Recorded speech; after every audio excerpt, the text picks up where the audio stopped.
আমার যে বিষয় দেওয়া হয়েছে তাফসীর ও তাবলীগের গুরুত্ব, যদিও দুই বিষয়, তো আমি চেষ্টা করব দুইটা জিনিসটাই কেন কনক্লুড করার। প্রথমত হইল তাফসীর।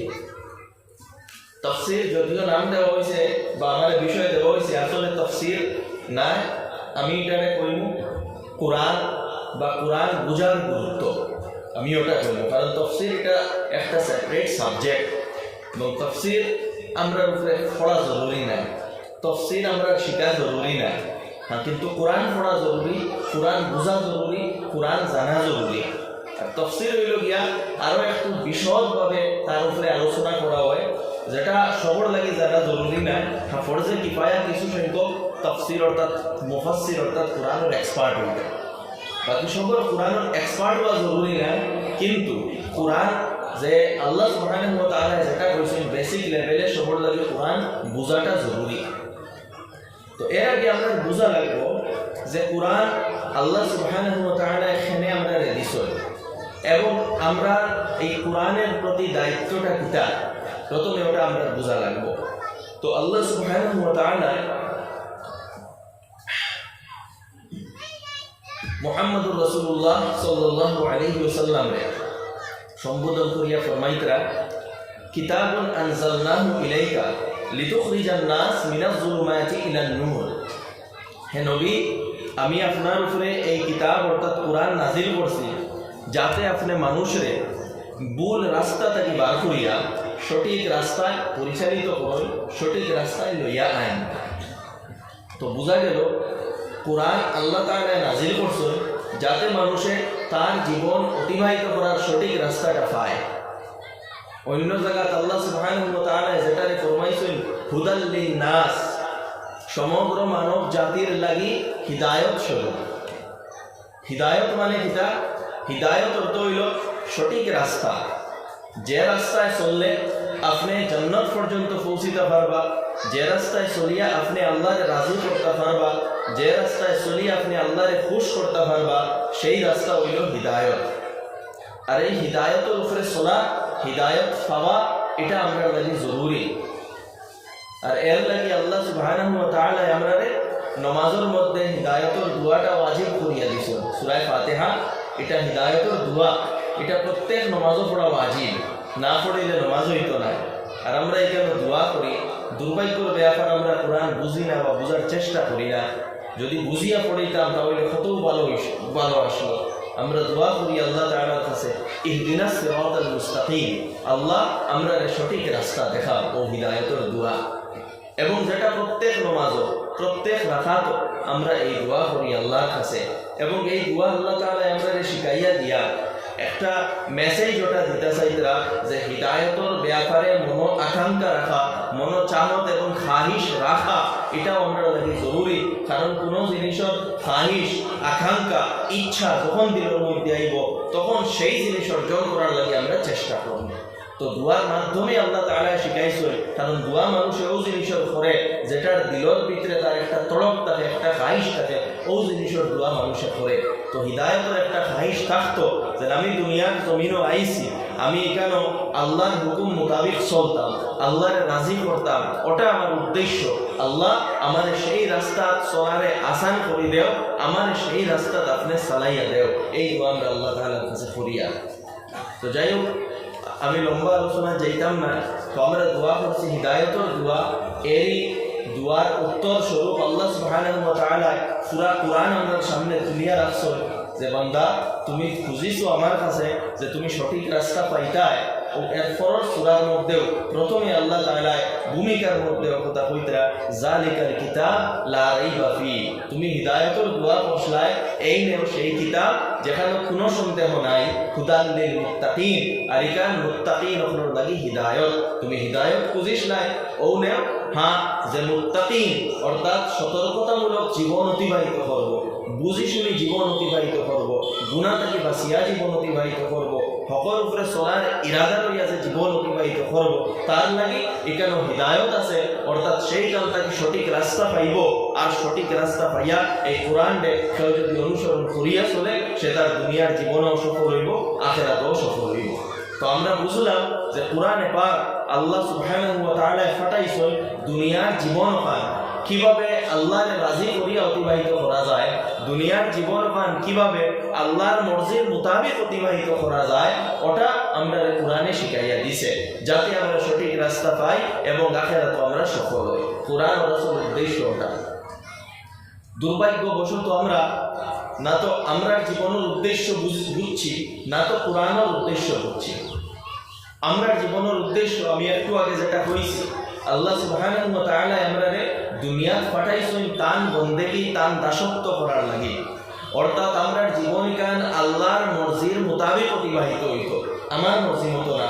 টোটাল জীবনটা আপনার আকীদা, আপনার ইবাদত, আপনার ব্যবসা বাণিজ্য, আপনার সমাজ, আপনার পরিবার, আপনার চরিত্র, আপনার মানসিকতা সব কিছু আল্লাহ তাআলার গোলামের মধ্যে, আল্লাহ তাআলার দাসত্বের মধ্যে, আল্লাহ তাআলার অনুসরণে অতিবাহিত হইত। ওটার নাম হইল ইসলাম। এবং এই উদ্দেশ্য নিয়া যে এইভাবে আমরা জীবন অতিবাহিত হইত, এইভাবে আমরা জীবন বানাইতাম, ওটাও আমরা এই দুনিয়ার জীবনের উদ্দেশ্য। কারণ এই জীবন যদি আমরা বানাই তখন আখিরাতে আমরা সফল হইব, জান্নাত পাইব। আর যদি এই জীবন আমরা বানাই না তো আমরা কিতাব পথ ভ্রষ্ট হইব, ভুল পথে পরিচালিত হইব, শয়তানের রাস্তায় যাইব এবং আল্লাহর সন্তুষ্টি পাইতাম না, শাস্তি ভোগ করতে লাগবো। আল্লাহ সুবহানাহু ওয়া তাআলা ফরমাইছেন, ইন্না হাযা সিরাতি মুস্তাকিমান ফাত্তাবিউহু, এটা আমার রাস্তা, এটাকে তুমি অনুসরণ করো। ওয়ালা তাত্তাবিউস সুবুল, অন্যান্য রাস্তা তুমি এই অনুসরণ করিও না।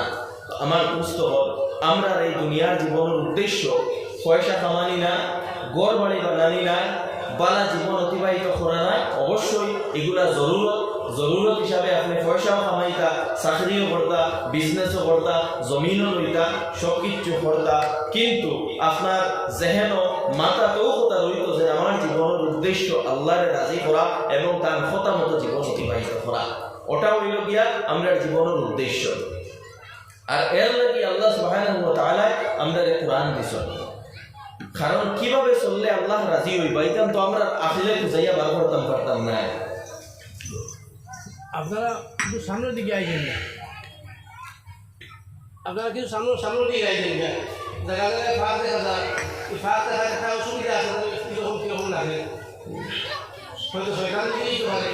আপনারা আগে আবারও চাইছেন আপনারা তো হয়তো তখনই আরো মজা লাগবো, মজুর আইব, আমরা ঘুরতে মজা লাগবে। আপনারা আইলে আপনারা সামনে দিয়ে আইলে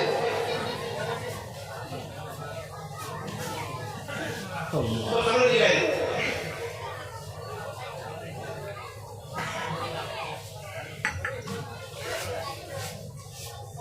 তো আমরা জীবনের উদ্দেশ্য আল্লাহরে রাজি করা এবং আল্লাহরে রাজি করাই যে আমরা আখলে নিজে টুকাইয়া বার করতাম পারতাম না। কিলা আল্লাহরে রাজি করা লাগে। যদি আল্লাহ তাআলা আমরা রূপে এই দায়িত্ব দিতা যে তুমি তোমার নিজের আখলে খুঁজাইয়া বার করো, কিলা আল্লাহ রাজি হন, তে আমরা বড় সমস্যা পড়লাম। মানে আমরা কোনো রাস্তা খুঁজাইয়া পাইলাম না যে কিভাবে আল্লাহরে সন্তুষ্ট করতে লাগে। এটা আল্লাহ তাআলা আমরা রূপে মায়া করছেন, দয়া করছেন, নবী পাঠাইছেন, কিতাব দিছেন এবং এই কিতাব নাজিল করার উপরে আল্লাহ তাআলা আমরা তার শুকরিয়া আদা করতাম, মহান শিখাইয়া দিতরা আলহামদুলিল্লাহিল্লাযী আনজালা আলা আবদিহিল কিতাব। সমগ্র প্রশংসা সেই আল্লাহ যাই তান বান্দা মুহাম্মদুর রাসূলুল্লাহ সাল্লাল্লাহু আলাইহি ওয়াসাল্লামের উপরে আল কিতাব অর্থাৎ কোরআন অবতরণ করছেন, নাজিল করছেন। তো কোরআন অবতরণ করার উপরে আমরা আল্লাহর শুকরিয়া আদা করতাম, মহান শিখাইয়া দিছেন। কারণ কিতা, কারণ এই কোরআন নাজিল হওয়ার কারণে আমরা কাছে আওয়ার কারণে আমরা কাজ অনেক সহজ হয়ে গেছে। আমরা জীবন কিভাবে অতিবাহিত হইতো এর লাগে আমরা চিন্তা করা লাগে না, ডাইরেক্ট কোরআনও আমরা পাইয়া যে রাস্তায় চলিয়া আমরা আল্লাহ পর্যন্ত পৌঁছতাম পারবো, আল্লাহরে সন্তুষ্ট করতাম পারবো, জান্নাতে যাইতাম পারবো।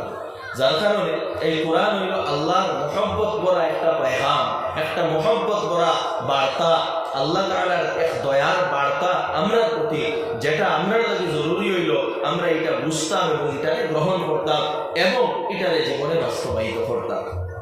কিন্তু দুর্ভাগ্যবশত আমরা কোরআনটা মনে করি লাইছি এটা দুয়া তাবিজর কিতাব। আমরা মনে করি লাইছি এখান খতম পড়িবার কিতাব, আমরা মনে করি লাইছি এখান মুর্দা হলোর কিতাব, মানুষ মারা গেলে এখান পড়া লাগে। আমরা মনে করছি মাঝে বছর একবার ঘর খতম পড়াইবার লাগে এখান ও খতম পড়ানি লাগে, আমরা ও ধরনের এখানটা বানাই লাইছি এবং আমরা জুলুম করিয়া এটা কোরআনে পাকর লগে আমরা আল কোরআনের উপরে জুলুম করিয়া নিজের উপরে জুলুম করিয়া কোরআনে পাক এখানে আল্লাহ সুবহানাহু ওয়া তাআলা মুর্দা হলোর লাগে নাজিল করছেন না, এখানে জীবিত মানুষ হলোর লাগে নাজিল করছেন।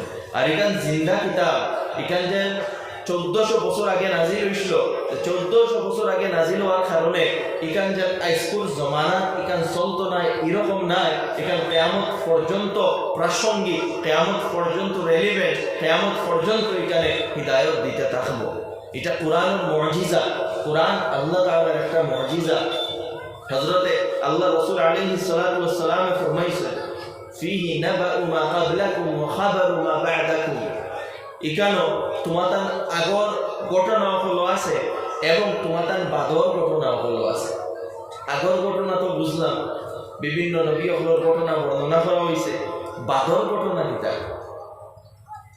বাদর ঘটনা অর্থাৎ এই কোরআনের মধ্যে আল্লাহ তাআলা এত ফ্লেক্সিবিলিটি রাখছেন যে যুগ আপনি কোরআন খুলিয়া কোরআনের উপরে আপনি তদব্বর করবা, একটু গভীরভাবে চিন্তা করবা, আপনার লাগবো এই আইসপুর ঘটনাগুলারে আল্লাহ তাআলা কোরআনও আলোচনা করবা, এইভাবে আপনার লাগবো।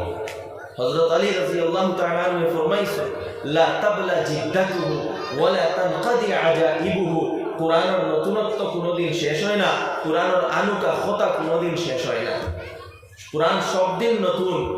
আজকেও যদি কোরআন আপনি খুলিয়া একটু গভীরভাবে চিন্তা করিয়া পড়েন, আপনার লাগবো যে আইসপুর ঘটনার উপরে এই কোরআন নাজিল হয়েছে, ওলা লাগবো এটা কোরআনের মুজিজা, এটা কোরআনের বৈশিষ্ট্য, কোরআনের এটা গুণ। তো কোরআন এটা আল্লাহ সুবহানাহু ওয়া তাআলা সর্বকালে সর্বযুগের এবং প্রত্যেকটা এলাকার লাগি প্রযোজ্য হিসাবে এটা নাজিল করছে, যে প্রত্যেক যুগে এটা ফিট হয় এবং কিয়ামত পর্যন্ত এটা হিদায়াত দিতে থাকে।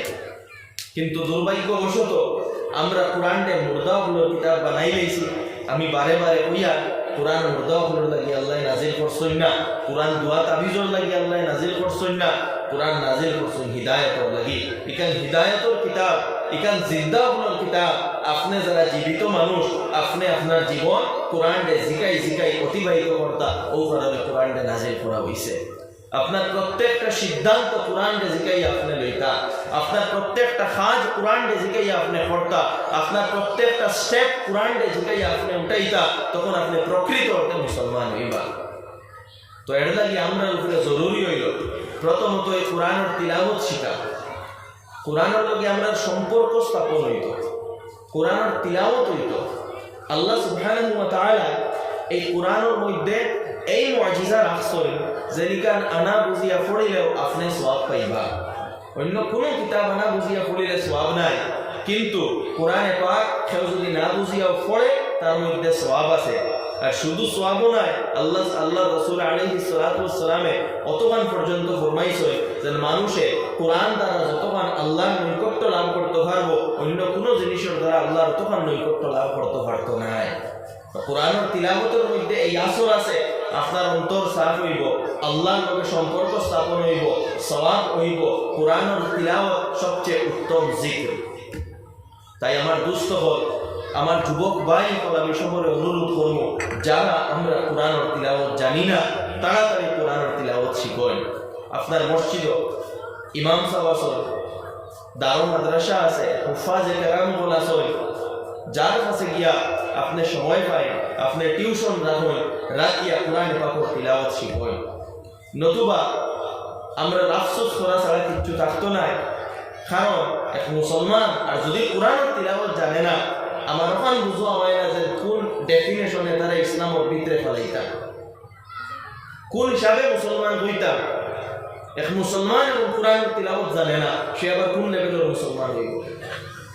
ইমান ইসলামের তাকাজা হইল কোরআনের লগে আপনার সম্পর্ক হইতো, আপনার ইসলাম কোরআনের কারণে, আপনার ইমান কোরআনের কারণে, এই কোরআন দ্বারা আপনার অস্তিত্ব, কোরআন দ্বারা আপনার ব্যক্তিত্ব, কোরআনের কারণে আপনার সম্মান, কোরআনের কারণে আপনার মর্যাদা। কিন্তু আজকে আমরা আফসোস লাগে কোরআন আমরা পড়া জানি না। এরপরে এই কোরআন এখানে শুধু পড়লে হইতো না, আসল এখানের উদ্দেশ্য হইল কোরআন এখানে বুঝা। আর আমরা মনে করি কোরআন খালি মেসাব প্রয়োজনে বুঝলে হইব, শুধু আলিম ওলামা প্রয়োজনে বুঝলে হইব, মোটেও না। এটা আমরা ভুল ধারণা। কোরআন সবার বোঝা লাগবো। কোরআন যে কৃষি কাজ করে তারও বোঝা লাগবো, যে দোকান দেয় তারও বোঝা লাগবো, যে আপনার হাল চাষ করিয়া হয় তারও বোঝা লাগবো। কোরআন যে চাকরি করে তারও বোঝা লাগবো, যে বিজনেস করে তারও বোঝা লাগবো, যে ডাক্তার হইব তারও বোঝা লাগবো, যে উকিল হইব তারও বোঝা লাগবো, যে ইঞ্জিনিয়ার হইব তারও বোঝা লাগবো। সবার কোরআন বোঝা লাগবো। কোরআন না বুঝিয়া কেউ প্রকৃত মুসলমান হইতে পারতা না। প্রত্যেক যুগে মানুষের কোরআন বুঝাইবার সুযোগ আসলো, ব্যবস্থা আসলো, মানুষের কোরআন বুঝতা, কোরআন বুঝা মানুষের তার জীবনের একটা অংশ মনে করতা। সাহাবা ইকরামের অবস্থা দেখো। আল্লাহ রাসূল আলাইহিস সালাতু ওয়াস সালাম কোরআন তালিম দিতা, সাহাবা ইকরামে কোরআন বুঝতা, কোরআন তাকি তারা সঠিক রাস্তা লইতা, কোরআন তাকি তারা গাইডেন্স লইতা, কোরআনের মাধ্যমে ঈমান বাড়িত। ওয়াইজা তুলিয়াত আলাইহিম আয়াতুহু যাদাতহুম ঈমানা। কোরআনের আয়াত পড়ার পরে তারা ঈমান বাড়ি যেত। আজকে আমরা কাছে কোরআনের পাওয়ার নাই। হযরত শেখুল হিন্দ মাহমুদ হাসান দেওবন্দি নওয়ারাল্লাহু মারকাদাহু মাল্টার জেলে বন্দি আসলা, যখন মুক্ত ইয়া আইলা এবং বড় এক অধিবেশনের মধ্যে বক্তব্য রাখলা, তখন হযরত রাহমাতুল্লাহ আলাইহি ফরমাইছিলা যে এই উম্মতের অধঃপতনের বড় একটা কারণ হইল এই উম্মতের সম্পর্ক কোরআনের লগে নাই। এই উম্মতে তার জীবন কাল কোরআনের ভিত্তিতে অতিবাহিত করে না। এই উম্মতে কোরআন বুঝার চেষ্টা করে না। বড় একটা কারণ এই উম্মতের অধঃপতনে। হযরত শেখুল হিন্দ রাহমাতুল্লাহি তাআলা আলাইহি কিভাবে মানুষের মধ্যে কোরআনের শিক্ষার বিস্তার করা যায়, কোরআনের উর্দু ভাষায় অনুবাদ করছে। এর আগে হযরত শাহ ওয়ালিউল্লাহ মুহাদ্দিস দেহলভী রাহমাতুল্লাহি তাআলা আলাইহি সেই সময় ফার্সি ভাষার প্রচলন আসলো, কোরআনের ফার্সি ভাষায় অনুবাদ করছে। হযরত শাহ আব্দুল হক দেহলভী রাহমাতুল্লাহি তাআলা আলাইহি কোরআনের উর্দু ভাষায় অনুবাদ করছে।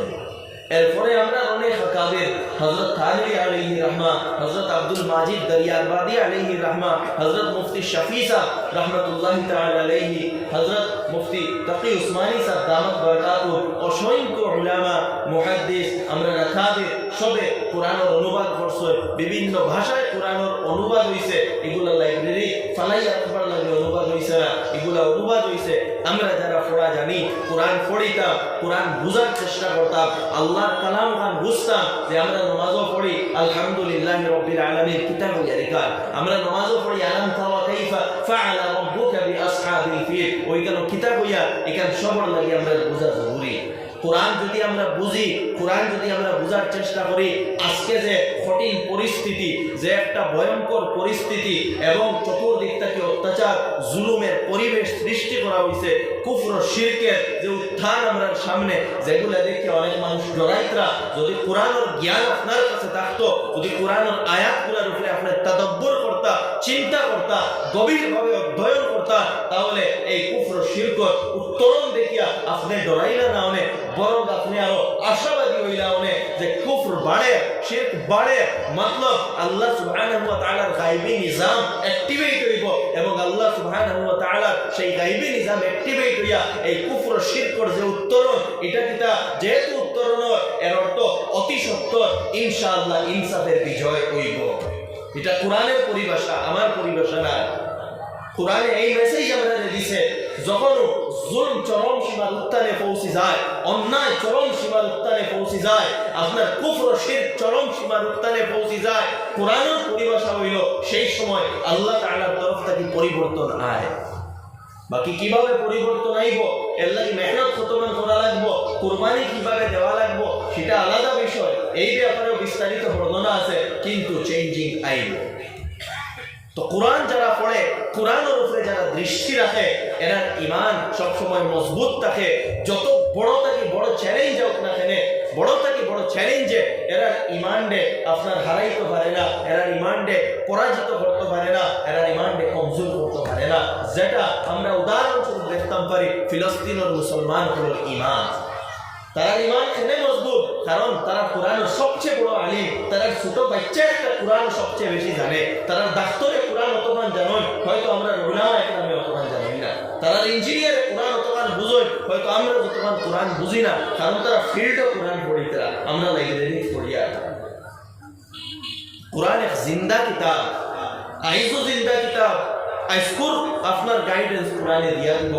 তো হযরত শেখুল হিন্দ রহমতুল্লাহ আলাইহি ফরমাইছিলেন মুসলমানের অ্যাটাচমেন্ট সম্পর্ক কোরআনের লগে নাই, যার কারণে দুস্থ হল সব যুগে আমরা রাকাবের আমরা বুজুর্গানে দিন হলে এইভাবে চেষ্টা করছেন যে কোরআনের তাফসীর, কোরআনের দর্স, কোরআনের পাঠ কিভাবে জায়গায় জায়গায় এটারে এস্টাবলিশ করা যায়, স্থাপন করা যায় এবং সব জনসাধারণে আইয়া যাতে কোরআন বুঝতে পারবে। আমরা অঞ্চল যদি দেখি, প্রথম আমির শরীয়ত হযরত মাওলানা আব্দুল জলিল চৌধুরী সাহেব নওয়ারাল্লাহু মারকাদাহু তাফসীরের মিশনটা শুরু করছিলাম। প্রত্যেক মসজিদে তাফসীর হইত। কোন কারণে? যাতে সাধারণ মানুষে কোরআন খান বুঝো, প্রত্যেক মানুষের যাতে মনে কোরআন খান তারা বুঝতে পারেন, যাতে কোরআন খান যাতে সবার ভিতরে যায়, কোরআনের ফিকর ভিতরে আয়। ও কারণে তো হযরত শেখ রহমতুল্লাহ তাআলা আলাইহি প্রত্যেক মসজিদে মসজিদে কোরআনের তাফসীরের আয়োজন করার উপরে জোর দিছিল। আর আজকেও এটা জরুরি। আমি সব জায়গায় কই যে প্রত্যেক এলাকার মধ্যে যদি সব মসজিদে সম্ভব হয় না, একটা অন্তত সেন্ট্রাল মসজিদ, কেন্দ্রীয় একটা মসজিদ যেখানে আওয়াজ আওয়ার সবার সুবিধা আছে, কমিউনিকেশনের সুবিধা বলা ওলা একটা মসজিদ আপনার এলাকার কোনো বুঝদার কোনো আলিমে দিন বা আপনার এলাকাত নাই, নিকটবর্তী অন্য কোনো এলাকা থেকে কোনো বুঝদার কোনো আপনার যাই কোরআন বুঝাইতে পারবা এই যোগ্যতা সম্পন্ন একজন আলিমে দিন আনিয়া তার কাছ থেকে কোরআন ওখান ফড়ো। তাফসীরের মজলিসও পাওয়া খালি কার নাই, বইয়া হুনমু স্টুডেন্টের মতো যেমন তাইন ফড়াইতরা আমরা কোরআন ওটা বুঝিয়া এইভাবে সপ্তাহে হোক আর 15 দিনে হোক আর মাসে হোক উইথ ডেডিকেশন, পুরা আপনার ডেডিকেশনের সাথে পুরা সময় আপনি বার করিয়া 1 ঘন্টা হোক আর আধা ঘন্টা হোক আর 1.5 ঘন্টা হোক সিরিয়াসলি এই সময়টারে বার করিয়া আপনি কোরআনের লাগি ইনভেস্ট করতে এবং কোরআন বুঝার চেষ্টা করতে। আজকে আমরা সামনে যে সমস্যা, আমরা কোরআন না বুঝাই করে গুনাহ মনে করি না, আমরা নিশ্চিন্তা জীবন অতিবাহিত করিয়া। কোরআন আমরা বুঝি না, এখানের উপরে কোনো আফসোসও নাই। কোরআন আমরা বুঝি না, এখানের লাগি আল্লাহর কাছে কোনোদিন মাফও চাইছি না। কোরআন আমরা বুঝি আর না, বুঝার চেষ্টা করি আর না, এখানের লাগি কোনোদিন আল্লাহর কাছে আবো কান্দিছি না যে আল্লাহ অত বড় ভুল করিয়া তুমি মাফ করিয়া দেও। বহুত বড় ভুল এটা যে কোরআন বুঝার চেষ্টা না করা। আল্লাহ সুবহানাহু ওয়া তাআলা আমরা সব ধরনের যোগ্যতা দিছেন, বিভিন্ন জ্ঞান, শিক্ষা, ভাষা, বিজ্ঞান আমরা অর্জন করতাম পারি এবং সম্ভব আমরা লাগি খেনে কোরআন আমরা বোঝার চেষ্টা করি না। তাই আমার যুবক ভাই ওগুলোরে কইয়া যারা এই তাফসীরুল কোরআন মাহফিলের আয়োজন করছেন, আমার যুবক ওগুলোরে কইয়া আমি আশাবাদী, বড় আশাবাদী, যেহেতু তারার ভিতরে এই আগ্রহ আইছে, আমি বহুত আশাবাদী তারার উপরে যে তোমাদের অনুরোধ করবো। প্রথম কথা যে যারা পড়াশোনা পড়ায় পড়াশোনা জানো বা যে মা বই নকলে পড়াশোনা জানোই, অন্তত কোরআনের একটা অনুবাদ লইয়া। আর আমি সাজেস্ট করবো মুফতি তাকি উসমানী সাহর তর্জমা, যেটা বাংলা ভাষায় অনুদিত আছে, বিভিন্ন লাইব্রেরি পাওয়া যায়, অন্তত ওটা লইয়া নিজে প্রত্যেক দিন যখন তিলাওয়াত করেন, তিলাওয়াত করতে সময় প্রত্যেক দিন এক রুকু না হইলে 3 আয়াত 5 আয়াত অন্তত নিজে বোঝার চেষ্টা করো। প্রত্যেক যুবকরে আমি অনুরোধ করব, অন্তত যুবক হল, আমার মা বই হল, যারা পড়াশোনা জানোই ওলামারে জিকাইয়া বা অন্তত আমি যেটা নাম কইছি মুফতি তাকি উসমানী সাহর যে অনুবাদ যেটা, ওটা লইয়া প্রত্যেক দিন নিজে স্টাডি করোই, বুঝার চেষ্টা করোই। আমরা আলিম হওয়ার দরকার নাই, আমরা আলিম হওয়ার লাগি কোরআন বুঝিয়ার না, আমরা খেনে বুঝিয়ার নিজের রাস্তা পাইতাম, হিদায়ত পাইতাম, আল্লাহর কালাম খানটা বুঝতাম, আল্লাহ তাআলা কিতাব হইতরা ওখান বুঝার লাগি পড়িয়া। কোনো কনফিউশন হইলে আপনার এলাকার মধ্যে যোগ্য উলামা যারা আছে আসয় তার কাছে জিকায় বলে আমি ও আয়াতর অনুবাদ আজকে পড়িছি পড়িয়া এগু আমার বুঝো হামাইছে না তোরা বুঝাইয়া দেয় এলা খুব কম হইব বেশিরভাগ জায়গা প্রায় জায়গা আপনি বুঝি লইবা কারণ আল্লাহ সুবহানাহু ওয়া তাআলা কোরআনে পাক সহজভাবে যাতে সাধারণ মানুষে কোরআনে পাক ইকান একাডেমিক বুক নাই যে নিকান পড়িতে হইলে ইকান বুঝতে হইলে বহুত বড় জ্ঞানী হইতে লাগবো কোরআনে পাক আল্লাহ তাআলা সাধারণ মানুষের লাগি নাজিল করছে হ্যাঁ এখানেও মণিমুক্ত কল আছে যারা বার করবা যত যে জ্ঞানী হইব সে ততই গান থেকে মণিমুক্তা বার করব কিন্তু এটা এডিশনাল জিনিস মেইন যেটা কোরআনের বিষয়বস্তু হিদায়ত এটা আল্লাহ সুবহানাহু ওয়া তাআলা সবার লাগি সহজ করিয়া দিছই ওয়ালাকাদ ইয়াসসারনাল কুরআনা লিযিকরি ফাহাল মিন মুদ্দাকির আল্লাহ তাআলা ফরমাইতরা এই কোরআনডে আমি সহজ করিয়া দিছি নসিহতর লাগি নসিহত লইবার হয় হিদায়ত পাইবার হয় সঠিক রাস্তা পাইবার হয় আপনার অত টেনশন লওয়ার দরকার নাই কোরআনের বিষয়বস্তুগুলা ওলা সহজ এই বিষয়বস্তুগুলা বুঝাইতে গেলে কোনো বেইজ লাগে না এরকম নাই যে মনে করই ফিজিক্সর ক্লাস 12 এর বুক এখন বুঝাইতে হইলে আখতাও কোনো ছাত্ররে বুঝাইলে বুঝতো না তার ক্লাস 11 বুঝা লাগবো ক্লাস 10 এর সায়েন্স বুঝা লাগবো ক্লাস 9 এর সায়েন্স বুঝা লাগবো এরপরে ক্লাস 12 এর বুক এখন পড়াইলে হে বুঝবো আখতাও করে হে কিচ্ছু পড়িছে না আর কইলেও ক্লাস 12 এর বুক তখন অগুন যদি তারে পড়াইলে কিচ্ছু বুঝতো না তো এটা গ্র্যাজুয়ালি একটা স্টেপ বাই স্টেপ সিস্টেম আছে কোরআন এরকম নাই কোরআনের বিষয়গুলা ওলা সুজা যে একবারে আনপড় মানুষ একজনটাও যদি কোরআনের বিষয় আপনি তুলিয়া ধরয় যে আল্লাহ তাআলা ওখান কইছয় ও ই মানুষে বুঝে যাইবা কোরআনের উপরে যারা গৌর করয় দেখবা কোরআনে পাক আল্লাহ সুবহানাহু ওয়া তাআলা বুঝাইবার লাগি সহজ সহজ জিনিস এবং উদাহরণ হল রাখছেন যেগুলো আমরা চকুর সামনে কোনজন খুব গভীর এবং এমন জিনিস যেগুলা বুঝো আমার না এটা আল্লাহ তাআলা বর্ণনাও করছেন না অবজারভেশনাল প্র্যাকটিক্যাল রিয়েল জিনিসগুলো আল্লাহ তাআলা কোরআনে বর্ণনা করছেন যেমন আল্লাহ একজন আছেন এই পুরা সৃষ্টি বিশ্ব ব্রহ্মাণ্ড একজনে চালাইতরা কত সুন্দর করে আল্লাহ তাআলা বর্ণনা করছেন ইন্না ফি খালকিস সামাওয়াতি ওয়াল আরদি ওয়া ইখতিলাফিল লাইলি ওয়ান নাহার ওয়াল ফুলকিল্লাতী তাজরি ফিল বাহরি বিমা ইয়ানফাউন নাস ওয়া তাসরিফির রিয়াহি ওয়াস সাহাবিল মুসাখখারি বাইনাস সামাই ওয়াল আরদ লাআয়াতিন লিউলিল আলবাব প্র্যাকটিক্যাল জিনিস যে এই জমিন ইন্না ফি খালকিস সামাওয়াতি ওয়াল আরদ এই জমিনের সৃষ্টি আসমানের সৃষ্টি এই মেঘ বর্ষণ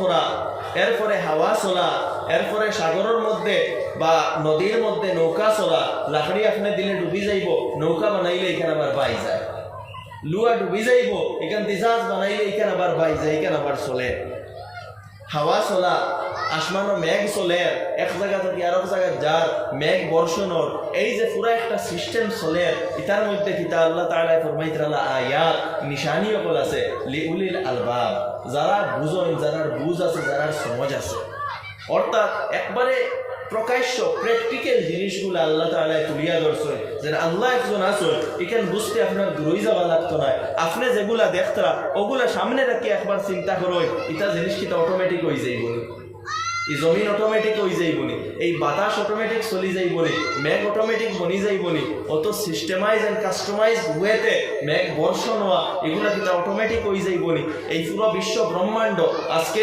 যেভাবে আছে শুধু পৃথিবী নাই এই পৃথিবীর মতো অসংখ্য বড় বড় গ্রহ নক্ষত্র অ্যাস্টেরয়েড এইগুলা আছে সামান্যতম ধাক্কা লাগলে পৃথিবীর লগে পৃথিবী চুরমার হয়ে যাইব অস্তিত্ব থাকতো না এরপরেও একটা ব্যালেন্স ওয়েতে যে একজনে টিকাইয়া রাখছো এটা যদি খালি তোমরা প্র্যাকটিক্যালি চিন্তা করো ওখানে তো বুঝ পাইবা যে আমরা সৃষ্টিকর্তা একজন আছে আল্লাহ একজন আছে মালিক একজন আছে এইভাবে প্র্যাকটিক্যাল জিনিস দিয়ে আল্লাহ তাআলা কোরআন আমরা বুঝাইছে কোনো যেন দূরের কোনো জিনিস নাই ঘটনা যেগুলা আমি কইছিলাম বর্তমান জমানার ঘটনা আছে অবশ্যই আছে এগুলা অনেক আয়াত আছে আপনি পড়িলে লাগবো যে আজকের ঘটনার উপরে আল্লাহ তাআলা এগুলা নাজিল করছে কোরআনে পাক যেগুলা ঘটনা আল্লাহ তাআলা বর্ণনা করছে এগুলা শুধু কোনো এককালে গঠিত হয়েছে এইরকম ঘটনা নাই আল্লাহ তাআলা বর্ণনা করছে অর্থ ভবিষ্যতেও এইরকম ঘটনা গঠিত হইবে এবং যেটা ওর ফেরাউনের ঘটনা অতীতে গেছে কি এরকম নাই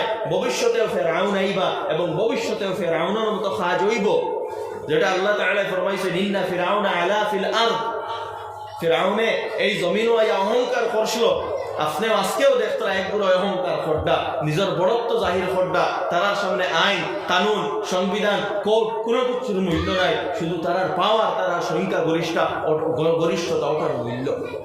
তো আলা ফিল আরদ ওয়া জাআলা আহলাহা শিয়া, এবং নিজের কমিউনিটির কিতা করছেন ডিভাইড করিয়া রাখি দিছে। আজকে দেখুন কমিউনিটির মধ্যে ডিভাইড করা চলে, বিভিন্ন কমিউনিটির মধ্যে এক তো হিন্দু মুসলিমের মধ্যে কমিউনাল দাঙ্গা লাগানি হয়, সবসময় সাম্প্রদায়িকতা সৃষ্টি করা হয়, মুসলমানকে ডিভাইড করা আমরা দেখছি বিগত দিনও একটা বিরাট আকারে আপনার ষড়যন্ত্র চলে। আমরা জানি মুসলমানের মধ্যে কোনো জাত পাত এগুলা কোনো কিচ্ছু নাই।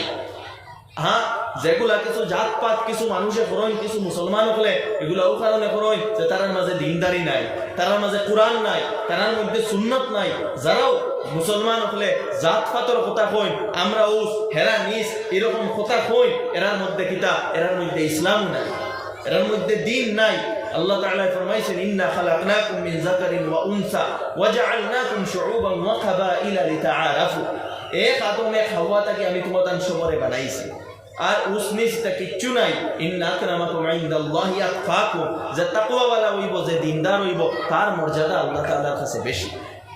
তো যারা নিজরে আপনার মনে করেন একটু উচ্চ জাত মনে করেন, তারা অন্যরে নিচর জাতও মনে করেন, এবং ওগুলা মনে করিয়া সমাজও কিছু ডিসক্রিমিনেশন সৃষ্টি করার চেষ্টা করেন, যেটা ইসলামের মধ্যে নাই। তো তারা এই বদআমালির কারণে যারা ইসলামের লগে শত্রুতা পোষণ করে, তারা এই সুযোগরে দেখিয়া ওটার দ্বারা সমাজের মধ্যে একটা divide and rule game play করার চেষ্টা করে।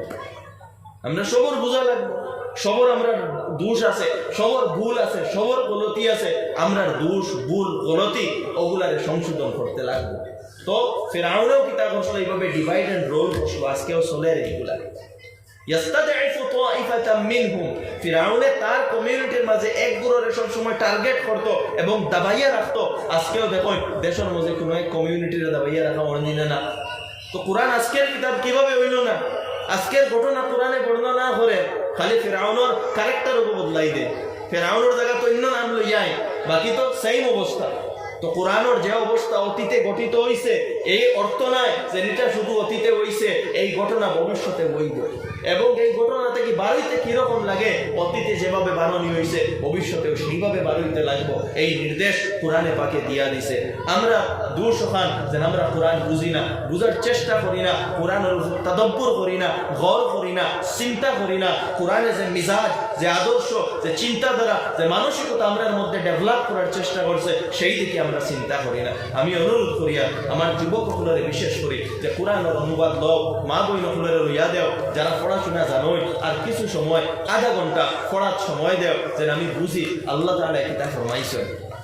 আর যুবক সকলের ওখানে অনুরোধ করবো যে তোমার এলাকা যেখানেও থাকুক না কেন, আজকে তো করিলেইছো বছর একবার তাফসিরুল কোরআন মাহফিল, এইরকম তাফসিরুল কোরআন বছর নয়, এটা প্রত্যেক সপ্তাহ হইতো, নতুবা 15 দিনে হইতো, নতুবা মাসে অন্তত 1 দিন হইতো, 1 ঘন্টার লাগে, মাসে 1 দিন হইতো 1 ঘন্টার লাগে মিনিমাম, বা 2 সপ্তাহে মাসে 2 দিন হইতো 1 ঘন্টা 1 ঘন্টা। ওলা কোনো মসজিদ তোমার আপনার আরও মসজিদও, অন্য কোনো মরকজি সেন্ট্রাল মসজিদও, সেই জায়গা মাসও 1 দিন বা মাসও 2 দিন, ওলা কোনো সময় দেখিয়া যে সময় সারা মানুষ আইয়া উপস্থিত হইতে পারে, মনে করেন রবিবার বিকাল বা শনিবার বিকাল বা রবিবার জোহরের বাদ, ওলা কোনো সময় যে সময় মানুষ আইয়া সিরিয়াসলি উপস্থিত হইতে পারে, অন্য কাম কাজ থাকে না, পড়াশোনা থাকে না, স্কুল থাকে না, টিউশন থাকে না, ওলা সময় আমি যুবক সকলরে হইয়া তাফসিরুল কোরআনের আয়োজন করো, যেটা হযরত শেখ রহমতুল্লাহ আলাইহির মিশন আসলো, যোগ্য কোনো কোরআনের আলিম যাই কোরআন বুঝাইতে পারবা একজনকে নিয়োগ করো, নিয়োগ করিয়া তার কাছে রিকোয়েস্ট করো, তাই নাইয়া যাতে মাসও 1 দিন বা মাসও 2 দিন 1 ঘন্টা বা 45 মিনিট কোরআনের দর্শ দেখ, কোরআনের আলোচনা করুক। এইভাবে আমি আশাবাদী যুবক সকলে যদি এইভাবে উদ্যোগ নেই, আর খালি কেন নয়, যত জায়গাতে আছে যুবক সকলে যদি প্রত্যেক এলাকার মধ্যে এইভাবে উদ্যোগ নেই, এবং প্রত্যেক এলাকার মধ্যে যদি কোরআনের তাফসির শুরু হয়, তাফসির মতলব আমি আবারও কইয়া তাফসির আপনার এক্সপার্ট হওয়া এই উদ্দেশ্যে নয়, তাফসির মতলব শুধু কোরআনের পাঠদান, কোরআনের দর্শ দেওয়া, সহজ ভাষায় কোরআন বুঝাইয়া দেওয়া, যেটা আল্লাহ তাআলা কইছেন ওটা থোড়া সিম্পল ভাবে বুঝাইয়া দেওয়া, ওটা উদ্দেশ্য আর কিচ্ছু নাই। এই কোরআনের বুঝ যদি আমরা ভিতরে আয়, জানিয়া রাখো প্রকৃত অর্থে আমরা ইমানদার হইতাম পারবো, প্রকৃত এবং পরিপূর্ণ মুসলমান আমরা হইতাম পারবো। আর যদি কোরআনের বুঝ আমরা ভিতরে থাকে না, এই জমানার ফিতনা চ্যালেঞ্জ এইগুলার আমরা মোকাবেলা করতাম পারতাম না। তো আমার দুস্থ হল, বুজুর্গ হল, আমি আশাবাদী এবং আমি অনুরোধ করবো কোরআনের ব্যাপারে সিরিয়াস হোক্কা, কোরআন ওখান বোঝার চেষ্টা করুক্কা, কোরআনের লগে নিজের সম্পর্ক স্থাপন করুক্কা এবং নিজের জীবনটারে কোরআনের মোতাবেক অতিবাহিত করুক্কা। কোরআনে পাকে আপনার ব্যবসা বাণিজ্য কিভাবে হইতো, সময় কম, আমি সেই দিকে যাইতাম না, শুধু উদাহরণ দিয়া দিয়ে যাইব। ব্যবসা বাণিজ্য হালাল হইতো, আপনার ব্যবসার মধ্যে সুদ হইতো না, আপনি ঘুষ লইয়া পয়সা কামাইতা না, আপনি অন্যর হক মারিয়া পয়সা কামাইতা না, আপনি এতিমর হক মারিয়া খাইতা না, আপনি ভাই বোনিন্তর মিরাস মারিয়া খাইতা না। আপনার যেটা মাল ওটা আপনি জিও করতা, উপভোগ করতা, অন্যর মালও আপনি আতও দিতা না। অন্যর মালও যদি আত দেয় এটা কি তৈব আগুনের লোকমা আপনার পেটও নিয়া হারাইতে আল্লাহ তাআলা এইভাবে বর্ণনা করিয়া দিছ। ঠিক এইভাবে মাল খরচ করার ব্যাপারে সারা মাল নিজের মনে করতে না, মাল নিজের উপরে তো খরচ করবা, নিজের সমাজে অসহায় দুর্বল শ্রেণী, দরিদ্র মানুষ, নিকটাত্মীয়, ইয়তিম, মিসকিন সবার উপরে আপনি মাল খরচ করতা, সমাজের মধ্যে একটা ইকোনমিক স্টেবিলিটি আনার চেষ্টা করতা, ইকুয়ালিটিতে প্রমোট করার চেষ্টা করতা, অন্যর জরুরতরে পুরা করার চেষ্টা করতা। এইভাবে সমাজও চলতে সময় একে অন্যর লগে মায়া, মহব্বত, ভ্রাতৃত্ববোধ এবং সমাজও ন্যায় প্রতিষ্ঠা করার চেষ্টা করতা, যেটা কোরআনে আমাদের শিখাইয়া দিছে। সমাজও চলতে গেলে আপনি ভ্রাতৃত্ববোধ স্থাপন করতে লাগবে। ইন্নামাল মুমিনুনা ইখওয়া, তামাম মুমিনিন হল ভাই ভাই। তো সেই হিসাবে আপনার চলতে লাগবে। কোরআনে আমরা ন্যায় প্রতিষ্ঠা করার কথা শিখাইয়া দিছে। ইন্নাল্লাহা ইয়া'মুরু বিল আদল, আল্লাহ সুবহানাহু ওয়া তাআলা আদল করার, ন্যায় করার আমরা হুকুম দিছে। তাই সব সময় ন্যায় করতা, ইনসাফ করতা, খেয়রের উপরে জুলুম হইতো না। আল মুমিনু আখুল মুসলিম, আল মুসলিমু আখুল মুসলিম লা ইয়াজলিমহু, এক মুসলমানে আরেক মুসলমানের উপরে জুলুম করতে পারতো না। তো খেয়রের উপরে জুলুম হইতো না, গড় একে অন্যের উপরে জুলুম করতো না, ছেলেমেয়েরা মা বাবার উপরে জুলুম করতো না, স্বামীয়ে স্ত্রীর উপরে জুলুম করতো না, স্ত্রীয়ে স্বামীর উপরে জুলুম করতো না, হড়িয়ে বউর উপরে জুলুম করতো না, শ্বশুরে বউর উপরে জুলুম করতো না, মা বাপে নিজের আওলাদের উপরে জুলুম করতো না, সমাজে একে অন্যের উপরে জুলুম করতো না। জুলুম তাকে নিজরে বাঁচাইয়া রাখতে লাগবো। যদি আপনার ভিতরে জুলুম থাকে, অন্যায় থাকে, তাহলে জানিয়া রাখুন ইসলামর প্রকৃত ইসলামর ডেফিনেশনও আপনি ফলেন না। জুলুম তাকে নিজরে বাঁচাইতে লাগবে। সমাজও ন্যায় প্রতিষ্ঠা হইত, প্রত্যেকের লগে ন্যায় করা হইত, প্রত্যেকের ভালাই চাওয়া হইত, প্রত্যেকের শুভকামনা করা হইত, প্রত্যেকের আপনার দুঃখ তকলিফ এইগুলা কিভাবে দূর করা যায়, অন্যরে কিভাবে সাহায্য সহযোগিতা করা যায়, এই ধরনের মানসিকতা আপনার ভিতরে গড়িয়া তুলতে লাগবো। ওটা হইল কোরআনের মানসিকতা, কোরআনের মোতাবিক নিজের জীবনকে গঠন করা। কোরআনে আমরা এই কথাও শিখাইয়া দিছে যে কোনো অবস্থায় ইমানের লগে যাতে কম্প্রোমাইজ না হয়, কোনো অবস্থায় যাতে আপনি শিরকরে গ্রহণ না করেন। সুতরাং কোরআনে সর্বপ্রথম এই কথার উপরে গুরুত্ব দেয়, ওয়াকাদা রব্বুকা আল্লাহ তা'বুদু ইল্লা ইয়া। আল্লাহ তাআলার নির্দেশ এই কথা যে একমাত্র আল্লাহর ইবাদত করো, একমাত্র আল্লাহর সামনে মাথা নত করো, অন্য কারোর ইবাদত করিও না। কোরআনে এই কথা কইয়া দিছে, ওয়া ইলাহুকুম ইলাহু ওয়াহিদ লা ইলাহা ইল্লা হুয়ার রহমানুর রহিম। তোমাদের মাবুদ একজন, এক প্রতিপালক, এক মাবুদ, তাই ছাড়া কোনো মাবুদ নাই, উপাসনা করবার হয় সেই এক মাবুদর করিও।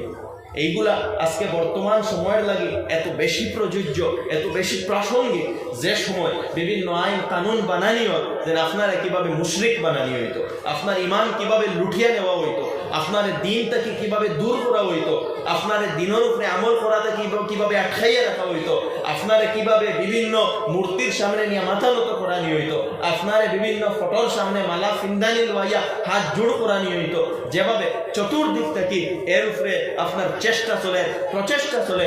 এই সময় এই কোরআনের মেসেজ আমরা লাগি সবচেয়ে গুরুত্বপূর্ণ। আপনি সর্বাবস্থায় কথা কইতা ইয়াকা না'বুদু, হে আল্লাহ একমাত্র আপনার ইবাদত করি। আপনি সর্বাবস্থায় কথা কইতা ইলাহুকুম ইলাহু ওয়াহিদ। এই আয়াত মনে করতা যে তোমার মাবুদ এক মাবুদ, তুমি অন্য কারোর সামনে মাথা নত করতে পারতাই না, অন্য কারোর সামনে মাথা ঝুঁকাইতে পারতাই না, অন্য কারোর সামনে কোনো ফটোরে মালা ফিন্দাইতে পারতাই না। ওটা আমরা আকীদা, ওটা আমরা বিশ্বাস। এই কথা আপনার প্রকাশ করতে লাগবো, সবার সামনে এই কথা প্রকাশ করতে লাগবো। আপনার কলিগস, আপনার ফ্রেন্ডস যারা আপনার চায় সেই শিরকর রাস্তায় নিত, আপনি ক্লিয়ারলি কইতে লাগবো, দেখো আমরা সৃষ্টিকর্তা একজন, এক সৃষ্টিকর্তা এই সব কিছু বানাইছে, আর আমরা লাগি জরুরি হইল যে আমরা সৃষ্টিকর্তা যাই শুধু তার সামনে মাথা নত করতাম, কারণ তাইও আমরা বড়, আর বাকি যা কিচ্ছু বানাইছে এই সবগুলো আমরা লাগি বানাইছে। সুতরাং আমরা না তো চন্দ্রের সামনে মাথা নত করবো, না সূর্যের সামনে মাথা নত করবো, না কোনো মাটির সামনে মাথা নত করবো, না কোনো গাছের সামনে মাথা নত করবো, না কোনো পশুর সাথে সামনে মাথা নত করবো।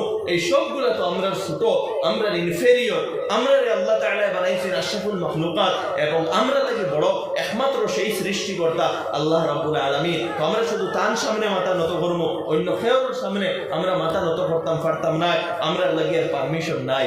আমরা যদি খোয়া হয় যে আমরা নবী মুহাম্মদুর রাসূলুল্লাহ সাল্লাল্লাহু আলাইহি ওয়াসাল্লামের সিজদা করো, আমরা করতাম না, জান দিলাইমু কিন্তু সিজদা করতাম না। সিজদা একমাত্র আল্লাহর সামনে করা যায়। আমরা যদি কাবা শরীফের ফটো দিয়া খোয়া হয়, ওখানে মালা ছড়াও, আমরা এখানে মালা ছড়াইতাম না, এগুলা শিরকি ব্যাপার। আমরা যদি মদিনার ফটো দিয়া খোয়া হয়, ওখানেও মালা ছড়াও, আমরা এখানে মালা ছড়াইতাম না। আমরা ঈমান একমাত্র আল্লাহর উপরে, আমরা নত হইব শুধু আল্লাহর সামনে, কোনো শিরকি কাজ আমরা করতাম পারতাম না। যার কারণে যদি কাবা শরীফের ফটোত আমরা মালা ছড়ানি আমরা পারিয়ার না, তে অন্য কোনো ফটোর সামনে খেনে মালা ছড়াইতাম, খেনে অন্য কোনো ফটোর সামনে মোমবাতি জ্বালাইতাম, খেনে শিরক এবং শিরকিয়া কালচারকে আমরা কবুল করতাম। প্রকাশ্যভাবে আমরা কইতে লাগবো যে আমরা কালচারটা, আমরা আকীদাটা, এটার উপরে আমরা মজবুত থাকবো, এটা লই আমরা কোনো কম্প্রোমাইজ করতাম পারতাম না। এইভাবে মজবুত ঈমানওয়ালা আমরা বলতে লাগবো। আমার দোস্ত হল, বুজুর্গ হল, সময় কমিয়ে আইছে।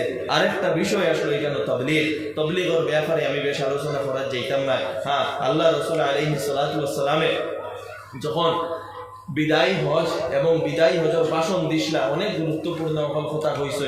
এরপরে ফরমাইসলা ফালিউবাল্লিগিশ শাহিদুল গায়ব, যেইখানে উপস্থিত আছে, যারা উপস্থিত না তারার কাছে দিনের কথা নিয়ে পৌঁছাও। তো দিনের কথা পৌঁছানি, অন্যর কাছে দিনের কথা পৌঁছানি, আপনি কোনো দিনের কথা জানোই, অন্যরে এটা পৌঁছানি, অন্যরে খুইয়া দেওয়া, অন্যরে দিনের দিকে ডাকা, এটাও কিতা, এটাও আমার একটা দায়িত্ব।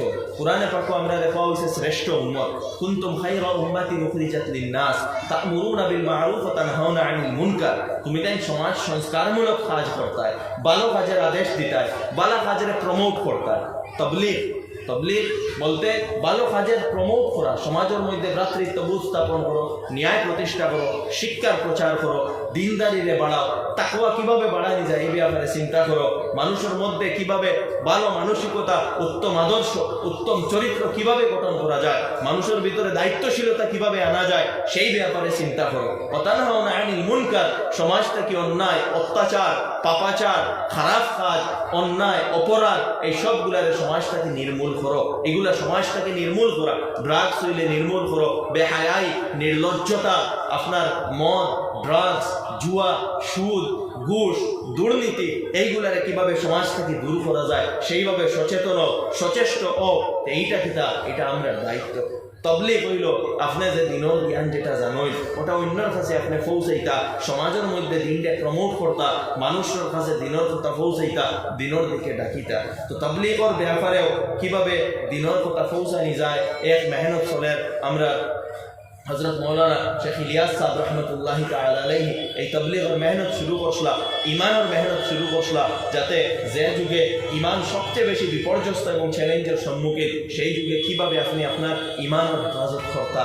এবং এই সাথে হযরত শেখ বদরপুরি নাওয়ারাল্লাহু মারকাদাহু তাই একটা তবলিগের নিজাম শুরু করছিলা যে মাসে অন্তত 3 দিন বা সপ্তাহে অন্তত 1 দিন বা মাসে অন্তত 1 দিন 2 দিন আপনি সময় বার করতা, বার করিয়া যেন উলামা একরাম হল তশরিফ আনই কোনো এক মসজিদ তরতিব থাকে, আপনি ওখানে যাইতা, গিয়ে আপনারে নমাজের ব্যাপারে বিভিন্ন মাসলা মাসাইল শিখানি হইব, রোজা সম্পর্কে আপনারে খোয়া হইব, বিয়া শাদী সম্পর্কে আপনারে শিখানি হইব, তালাক সম্পর্কে আপনারে শিক্ষা দেওয়া হইব, মিরাজ সম্পর্কে আপনারে শিক্ষা দেওয়া হইব। এই ব্যাপারে দিনের বুনিয়াদী যে জরুরত যেগুলা মানে না হইলে আমরা দিনদার হইতাম পারতাম না, সেই জিনিসগুলো আপনারে শিখাইয়া দেওয়া হইব। এটাও এই তবলিগ এবং তবলিগের মেহনতের একটা অংশ। তো আমার আর কথা দীর্ঘ করা সম্ভব না, আজানের সময় আইও আর আমারও বারোই যাইতে লাগবো। তো আল্লাহ সুবহানাহু ওয়া তাআলা আমরা রেখওয়া হুনা থেকে বেশি আমল করার তৌফিক দান করুক। ওয়া আখিরু দাওয়ানা আলহামদুলিল্লাহি রাব্বিল আলামিন।